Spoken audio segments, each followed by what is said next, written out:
Welcome back to Sunday Night in America. There's a correlation between raising money and winning races. While Republicans hold a slim majority in the House, they're being badly outspent for this fall. Control of the chamber literally comes down to a small group of districts, many of them in blue states. An unlikely source of help has emerged recently. Last October, 8 House Republicans, led by Matt Gaetz and Nancy Mace, held hands with Adam Schiff and Rashida Tlaib and Eric Swalwell and dethroned Speaker Kevin McCarthy. So what changed? Nothing. Gaetz and Mance got their headlines. Both continue to face ethics issues. But Kevin McCarthy is apparently more forgiving than most. He just donated $14 million to help GOP candidates. Yes, he gave $14 million to protect a House that did not protect him. A House GOP would provide a firewall if Kamala Harris were to win and a pathway for Donald Trump's agenda if he were to win. I wonder how much money the 8 who threw the House into chaos have donated. Joining us is the Speaker himself, former Speaker of the House, Kevin McCarthy. You know, Speaker, when I first read this, I thought I was seeing things wrong. So much for revenge and retribution. You just donated $14 million to help keep the GOP majority despite what happened to you. I even did $4 million more the 2 weeks before that, just directly to the members. Look, I did not think this financial gap would be as big as it is. Remember, the last 2 cycles when Republicans lost both cycles in the Senate and the presidency, in the House we won. And we won by winning in California, Oregon, New York. The quality of the candidate, amazing people. I do not want to lose that majority we worked so hard.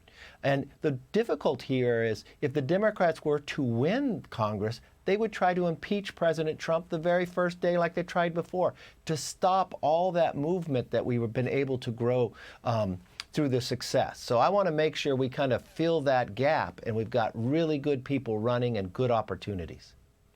All right, you and I both like Mike Johnson. He is a wonderful person with a very challenging job. But for the 8 who conspired with the Democrats to get rid of you, what did those 8 gain other than notoriety and chaos? I mean, has anything really changed in the House since you left? Not much. I mean, they haven't been able to pass as much as we were passing before. 3 of them aren't coming back. Bob Good lost his re-election. The others just spent time fundraising off that for themselves, not sharing it to help make that majority. That's the sad part, because these 8 worked with the Democrats. The Democrats actually salute these 8 and believe they are the 8 that would help them win the majority, which is very unfortunate. But the American people know better. We've got a great opportunity, and my heart and prayers go out to North Carolina, South Carolina, and Georgia. It's devastation. There is opportunity to win seats there. In Colorado, Gabe Evans. In Alaska. In Maine, Austin's doing a great job to pick up a seat there. In Ohio, in Michigan, Tom Barrett running in Slotkin's old seat, Paul Young in Kilde's old seat. In Pennsylvania, Buchanan and others, we have a really good chance picking up. I think it's easier for Republicans to pick up seats this cycle than it has been for the last 2. Unfortunately, what has changed is Democrats have tremendous amounts more money than the Republicans do. And we're in the majority.